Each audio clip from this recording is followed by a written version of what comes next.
క్షణక్షణం ఉత్కంఠ, గంటలు గడిచే కొద్దీ పెరుగుతున్న ఉద్రిక్తత.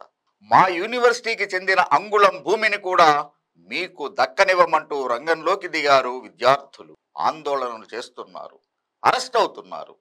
అది మా భూమి, హెచ్సియుకి ఎలాంటి సంబంధము లేదు, కావాలంటే డాక్యుమెంట్స్ చూడండి అంటూ వాదిస్తున్న ప్రభుత్వం. So all eyes on HCU. Kancha Gachibowli భూముల చుట్టూ ఏం జరుగుతోంది? నగరంలో అంత ల్యాండ్ బ్యాంక్ ఉండగా వీటి కోసం సీఎం ఎందుకంత పట్టుబడుతున్నారు? రేవంత్ రెడ్డి మూర్ఖంగా ముందుకెళ్తున్నారా?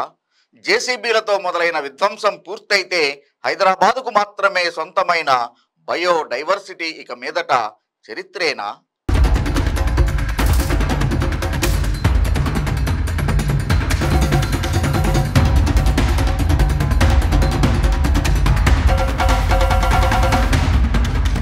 నాలుగు 400 ఎకరాల భూమి, అది కూడా పగ్గాల్లేని గుర్రంలా పరిగెడుతోన్న హైదరాబాద్ అభివృద్ధికి హాట్ ల్యాండ్ గా ఉన్న వెస్ట్ జోన్లో వేలం వేస్తే వేల కోట్ల రూపాయల సొమ్ము ఖజానాకి రావడం ఖాయం. పైగా ఆ భూములు ప్రభుత్వానివే అంటూ రీసెంట్ గా కోర్టు తీర్పిచ్చింది. ఇంకేముంది, అధికారంలో ఉన్న రేవంత్ రెడ్డి ప్రభుత్వం కళ్ళు వాటిపై పడ్డాయి. ఇప్పుడు వాటిని ఎలాగైనా వేలం వేసి వేల కోట్లు చేసుకోవాలనే అత్యాశ. అనుకున్నదే తడవుగా జేసీబీలను పంపి రాత్రి పగలు తేడా లేకుండా చెట్లను కూకటివేళ్లతో సహా పెకిలిస్తూ నేలను చదును చేసేస్తున్నారు. తాము చేస్తున్న విధ్వంసానికి రేవంత్ ప్రభుత్వం పెట్టిన అందమైన పేరు అభివృద్ధి.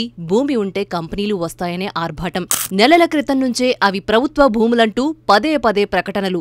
అనుమానం రాకుండా ఆ భూముల చుట్టూ అనేక అనుకూల కథనాలు. తమ మీడియాతో గత ప్రభుత్వాల మీద విమర్శలు. అందుకేనా ఇప్పుడు అభివృద్ధి పేరుతో ప్రకృతి విధ్వంసం?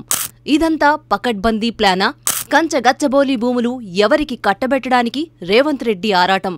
ప్రభుత్వానికి హెచ్సియు మధ్య ఎందుకు వివాదం? ఎవరి వాదన ఏంటి? కంచగచ్చిబౌలిలోని 400 ఎకరాలు ప్రభుత్వానివే అంటోంది టీజీఐఐసి. హెచ్సియుని ఆనుకుని కంచగచ్చిబౌలి, గోపన్పల్లి గ్రామాలున్నాయి. గోపన్పల్లి గ్రామంలోని సర్వే నెంబర్స్ 36, 37లో తెలంగాణ ప్రభుత్వానికి 397.16 ఎకరాల భూమి ఉండగా, కంచగచ్చిబౌలిలో సర్వే నెంబర్ 25లో యూనివర్సిటీ ఆఫ్ హైదరాబాద్ కు 534.28 ఎకరాల ల్యాండ్ ఉంది. అయితే యూనివర్సిటీ, రాష్ట్ర ప్రభుత్వాలు తమ అవసరం మేరకు ఆయా భూముల్ని పరస్పరం మార్చుకున్నాయి. అంటే గోపన్పల్లిలో తన ఆధీనంలో ఉన్న 397.16 ఎకరాల భూమిని ప్రభుత్వం హెచ్సియుకి ఇవ్వగా, కంచగచ్చిబౌలిలోని 534.28 ఎకరాల భూమిని సెంట్రల్ యూనివర్సిటీ రాష్ట్ర ప్రభుత్వానికి బదలాయించింది. దీనికి సంబంధించి 2004 జనవరి 31న ఒప్పందాలు చేసుకున్నారు. యూనివర్సిటీ తరపున అప్పటి రిజిస్ట్రార్ వై నరసింహులు, ప్రభుత్వం తరపున గిర్దావర్ ఒప్పంద పత్రాలపై సంతకాలు చేశారు. దీని ప్రకారం గోపన్పల్లి భూములు హెచ్సియుకి, కంచగచ్చిబౌలి భూములు ప్రభుత్వానికి దక్కాయి.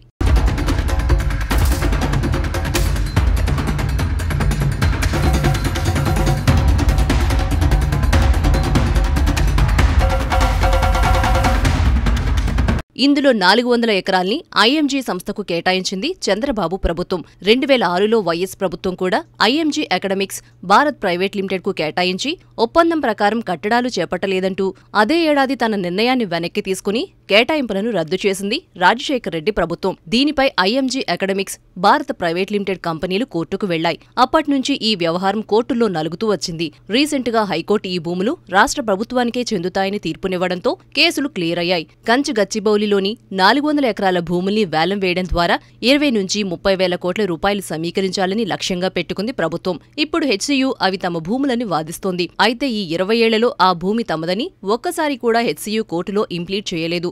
ఇన్నేళ్లు మేం కోర్టుల చుట్టూ తిరిగి ఆ భూముల్ని కాపాడితే ఇప్పుడు హెచ్సియు వచ్చి అవి తమవని అనడం కరెక్ట్ కాదంటోంది టీజీఐఐసి. సర్వే నంబర్ 25లోని 400 ఎకరాలపై సంపూర్ణ హక్కులు ప్రభుత్వానికి ఉన్నాయని, గత జూలైలో వీటికి సంబంధించి సర్వే నిర్వహించామని టీజీఐఐసి స్పష్టం చేసింది.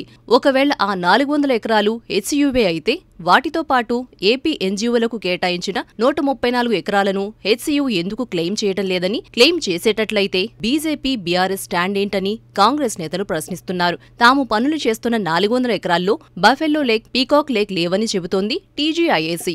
మష్రూమ్ రాక్స్ తో పాటు ఇతర రాక్ ఫార్మేషన్ ను గుర్తించామని, వాటిని గ్రీన్ స్పేస్ గా పరిరక్షిస్తామని చెబుతోంది. టీజీఐఏసీ చేసిన ప్రకటన పచ్చి అబద్దమంటున్నారు Hyderabad central university registrar doctor Devesh Nigam. ప్రభుత్వం అధికారికంగా ఆ భూముల్లో ఎలాంటి సర్వేలు చేయలేదని, భూ బదలాయింపులకు తాము అంగీకరించలేదని తెలిపారు. యూనివర్సిటీ భూములు బదలాయించాలంటే యూనివర్సిటీ ఎగ్జిక్యూటివ్ కమిటీ ఆమోదం పొందాలని, ఈసీలో 6 సభ్యుల్ని రాష్ట్రపతి నియమిస్తారని, వీరి ఆమోదం పొందితేనే ఎలాంటి నిర్ణయమైనా తీసుకుంటామని స్పష్టం చేశారాయన. పర్యావరణ పరిరక్షణను, జీవ వైవిధ్యాన్ని పరిగణలోకి తీసుకుని ఆ భూములను ఇతరులకు కేటాయించొద్దని ప్రభుత్వాన్ని అభ్యర్థిస్తున్నామని పేర్కొన్నారు.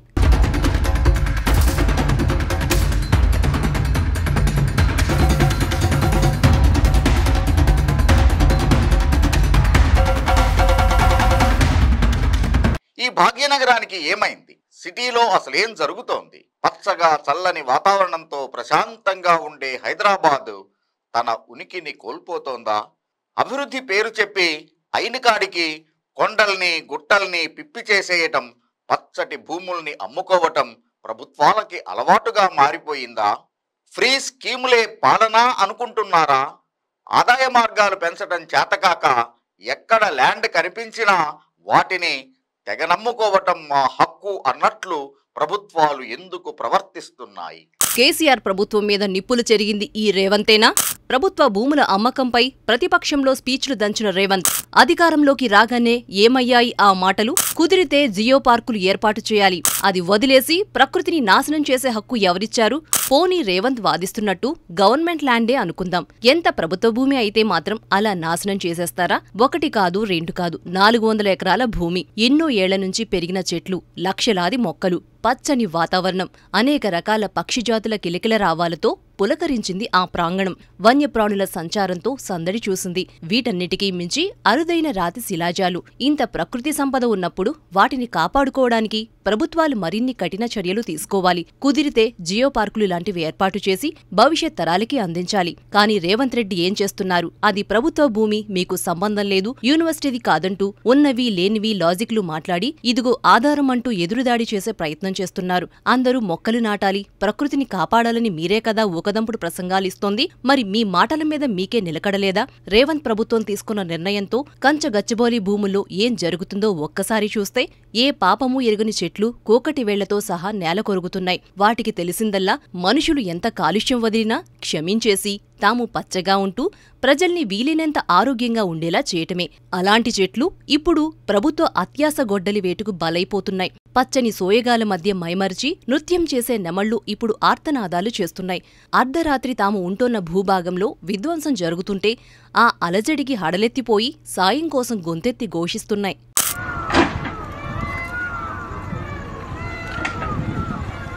రోజూ తాము విహరిస్తూ తమకి ఆహారాన్నందించే పచ్చిక బయళ్లు తొలగిపోయి ప్రశాంతత బదులు భయంకరమైన రణగుణధ్వనులు హోరెత్తిస్తుంటే ఆ విపత్తు నుంచి తమని తాము కాపాడుకోవడానికి సురక్షిత ప్రదేశం కోసం భయంతో పరిగెడుతున్న ఈ అమాయకపు జింకలు బగబగలాడే ఎండలో తోలు వలిచేంత వేడిలో కూడా IIIT సిగ్నల్ దాటిన తర్వాత నుంచి HCU క్యాంపస్ గేట్ దాటే వరకు మీకు ఏసీ వెహికల్లో జర్నీ చేస్తున్న ఫీలింగ్ వస్తుందంటే అక్కడ ఉన్న చెట్లు, చెరువుల పుణ్యమే. మనుషులకు ఇంత మేలు చేస్తున్న పర్యావరణానికి ఇప్పుడేం జరుగుతోంది?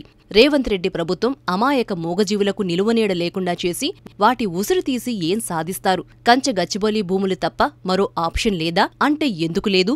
హైదరాబాద్ బయట ఎంతో ప్రభుత్వ భూమి ఖాళీగా ఉంది, అది వాడుకోవచ్చు.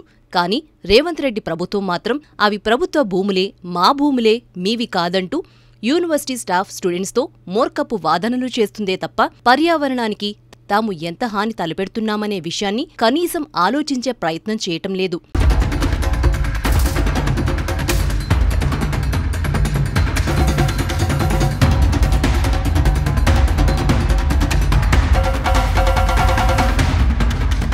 కొండలు, గుట్టలు, నగరం మధ్యలో వందలు వేల ఎకరాల్లో విస్తరించిన పచ్చని ప్రకృతి హైదరాబాదీలకు స్వచ్ఛమైన గాలి ఇవ్వటానికి, ప్రకృతి వైపరీత్యాల నుంచి కాపాడటానికి తమ వంతు సాయం చేస్తున్నాయి. సిటీ ఎకోసిస్టమ్ పాడవకుండా అభయమిస్తున్నాయి. వందల ఎకరాల్లో ఉన్న చెట్లు, వీటిని ఆవాసంగా చేసుకొని బతుకుతున్న జంతువులు, పక్షులు, భూమి మీద పశుపక్ష్యాదులన్నీ జీవిస్తేనే మనిషికి కూడా మనుగడ. అదే బయోడైవర్సిటీ. ఈ వైవిధ్యం లేకపోతే మానవజాతికి పోయే కాలం దాపురిచ్చినట్లే. ఇదేదో ఆవేశంతో అంటున్న మాట కాదు. ప్రభుత్వాల అనాలోచిత చర్యలు చూసినప్పుడు భవిష్యత్ తరాలకు భవిష్యత్ లేదన్న వేదన. రేవంతే కాదు, తెలంగాణలో ఏ ప్రభుత్వం అధికారంలో ఉన్నా ప్రకృతి విధ్వంసం సాధారణమైపోయింది. వేసవి ఎండలతో అల్లాడిపోతున్న హైదరాబాద్ టెంపరేచర్ని మరింత హీటెక్కిస్తోంది కంచె గచ్చిబౌలి హెచ్సియు ల్యాండ్స్ వివాదం. అవి ప్రభుత్వ భూములు, మాకు నచ్చినట్టు చేసుకుంటామనే మొండివాదనతో రేవంత్ సర్కార్ వందల ఎకరాల్లో విస్తరించి నగరంలో ఒక జోన్ మొత్తానికి ఊపిరిపోస్తున్న పచ్చటి ప్రకృతిపై మీ ప్రకోపం ఏంటంటూ సెంట్రల్ యూనివర్సిటీ విద్యార్థులు, వీరికి జత కలిసిన రాజకీయ నాయకులు, ఓవరాల్గా కంచె గచ్చిబౌలిలో ఓ యుద్ధ వాతావరణం కనిపిస్తోంది. నెమళ్లు సాయం కోసం అరుస్తున్నాయి, జింకలు దిక్కుతోచక పరిగెడుతున్నాయి, అడవి మృగాలు బెంబేలెత్తిపోయాయంటూ పోస్టులు, వీడియోలు పెట్టి హెచ్సియు ల్యాండ్స్లో జరుగుతున్న విధ్వంసాన్ని కళ్లకు కట్టే ప్రయత్నం చేస్తున్నారు కేటీఆర్. ఈ విషయంలో ఆయన్ని అభినందించాల్సిందే. మరి ఇదే కేటీఆర్ తమ ప్రభుత్వం అధికారంలో ఉన్నప్పుడు, తాను పురపాలక శాఖ మంత్రిగా ఉన్నప్పుడు చేసిందేంటి? గతంలో బీఆర్ఎస్ వాళ్లు చేసింది ఇదే కదా? కాజాగూడ రాక్స్ను తమ వారికి కట్టబెట్టలేదా? అభివృద్ధి పేరు చెప్పి అడ్డగోలుగా రాతిశిల సంపదను నాశనం చేయలేదా?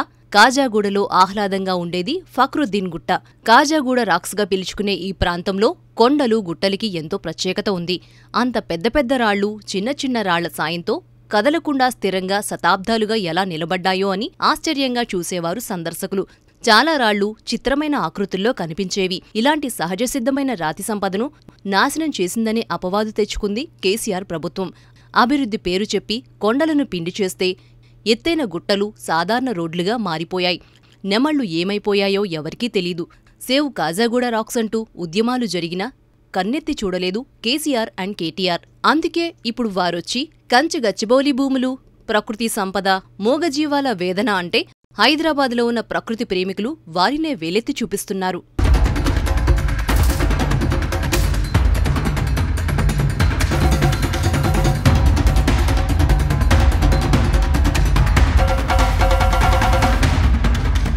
అప్పుడు వాళ్ళు, ఇప్పుడు మీరు. అదే గొడ్డలి, కొత్త చేతులు. పచ్చటి భూములు అమ్మి కోట్లు దండుకోవాలనుకోవటం కరెక్ట్ కాదంటూ రేవంత్ ప్రభుత్వాన్ని విమర్శిస్తోంది బీజేపీ. విద్యార్థులు ఉద్యమాల దాకా వెళ్తే పరిస్థితులు ఎంత హీటెక్కుతాయో రేవంత్ రెడ్డికి తెలియంది కాదు. పొలిటికల్ పార్టీలు కూడా స్వింగును అందుకొని సీన్లోకి వచ్చాయి. పర్యావరణవేత్తలు, జంతు ప్రేమికులు కూడా త్వరలోనే డైరెక్ట్ ఉద్యమంలోకి రావచ్చు. ఆ తర్వాత ప్రజల్లో చైతన్యం వచ్చి వారు జాయిన్ అయినా ఆశ్చర్యపోవక్కర్లేదు. మరి అన్ని వైపుల నుంచి వచ్చే ఒత్తిడిని తట్టుకోవటం రేవంత్ వల్ల అవుతుందా, లేదా మోనార్కులా ముందడుగు వేసి భవిష్యత్ క్షమించలేని తప్పు చేస్తారా?